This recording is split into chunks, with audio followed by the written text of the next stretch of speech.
The town project has moved on to creating the actual assets. Can AI still help at this stage? Absolutely, bro. This week, I found an unconventional trick for making materials. Let me show you. How do you turn a PBR texture with only slight surface detail into something with clearly defined 3D forms like this? Anyone familiar with this already knows the answer. Use a displacement map. So I opened V2Fun and asked it to generate one for me. As expected, it looked just like the result from Materialize. Neither tool understood the raised and recessed structure. They just made the entire image bumpy and noisy. So we need to define the height structure ourselves. First, I asked V2Fun to isolate the gaps between the stones. Then I generated the image and used it as image 1. Next, prepare a black to white gradient like this.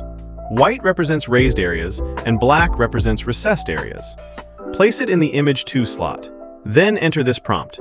Fill every blank cell in image 1 with the black and white gradient from image 2. Make sure the image has a 1:1 aspect ratio. Generate it. Then bring this strange-looking image into Photoshop and place the original image above it. Desaturate it and change the blend mode to color dodge. Add a curves adjustment and fine-tune it. And that's it. You've got a great displacement map. Let's test it in Blender. Hey, it worked! This week, I mainly worked on the buildings.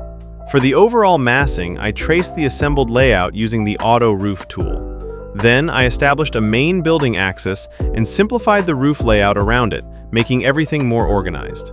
That gave me control over the building's roofline and silhouette. The walls are even easier.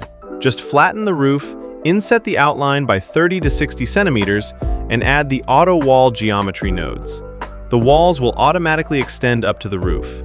You can reshape the roof however you like, and the walls will adapt automatically. Then create a new plane as a floor height guide.